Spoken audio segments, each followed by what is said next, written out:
It sounds like a fairy tale. A man comes down from his tower and is crowned the most powerful man on earth.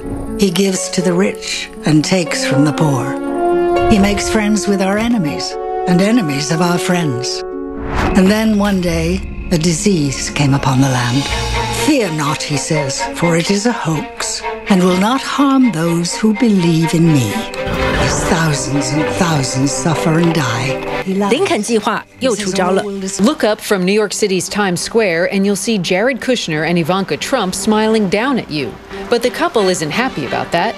The billboards featuring them are the work of the Lincoln Project, a group of Republicans fiercely opposed to Donald Trump and his re-election. The billboards went up just days before Election Day. If you're going to mess with the generals in the opposing army, do so on the eve of battle. And that's how the Lincoln Project sees this, as warfare.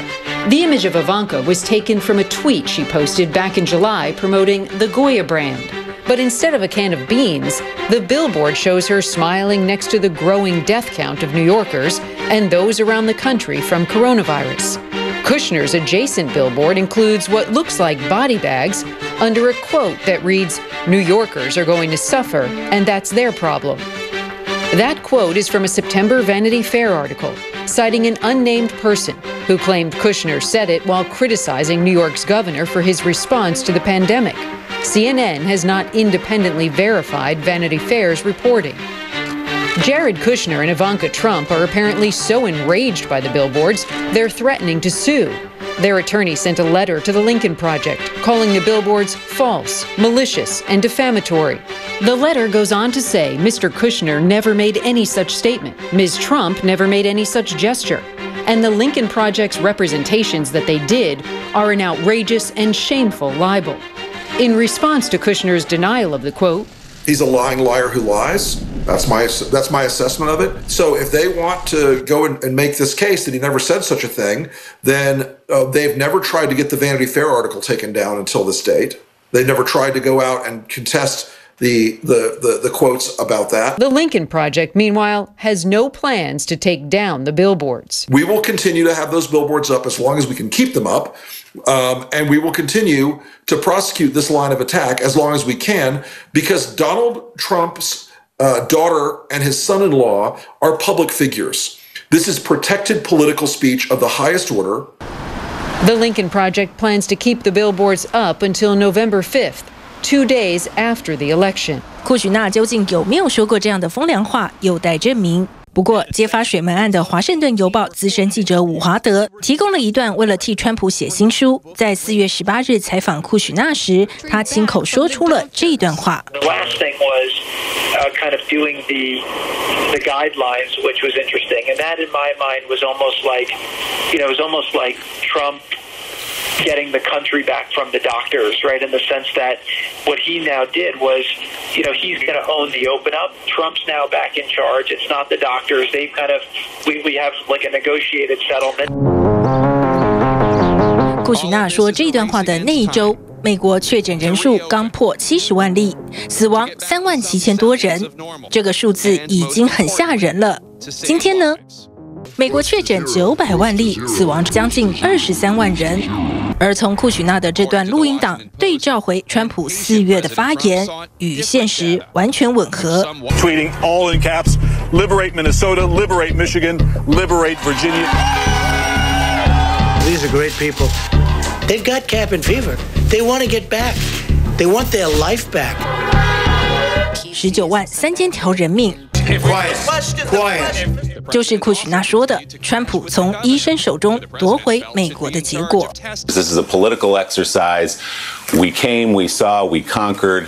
Let's stop listening to the doctors now. Donald Trump is in charge. Yeah, he was in charge, and look where we are right now as we sit at the end of October.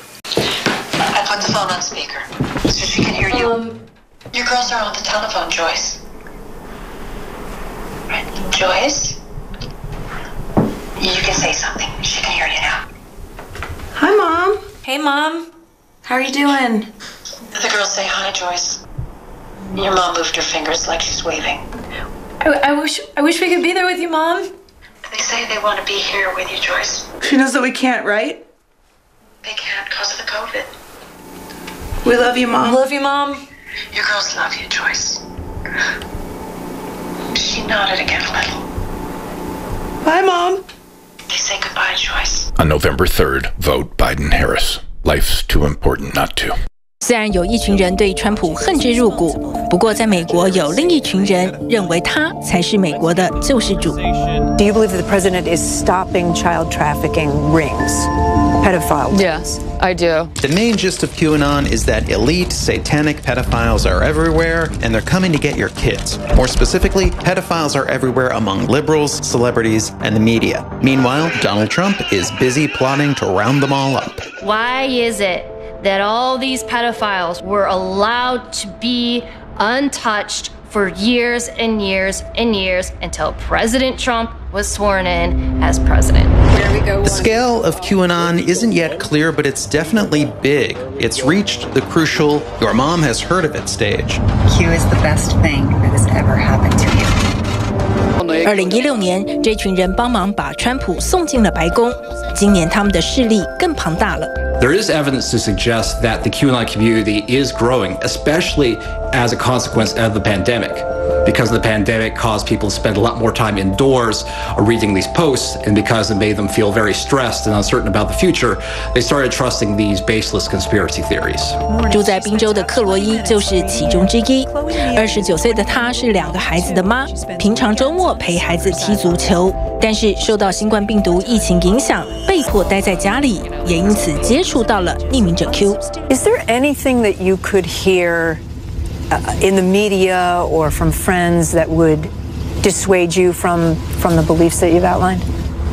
No, there's just too much evidence. I don't think the people involved in QAnon are stupid. When we're living in turbulent times, people often look to conspiracy theories to provide simple explanations for complicated world events. Professor Alice Marwick has been researching QAnon for a year. Why is it attractive to suburban moms in particular? Getting involved in something that purports to help children is very appealing to a great deal of women. 川普总统从不否定匿名者 Q， 因为他没理由把选票往外推。I don't know much about the movement other than I understand they like me very much. Which I appreciate. They love anyone in power who praises them, and as a consequence, they will support anyone who shows them any positive attention. And so they act as like a kind of digital street team who support anyone who supports them.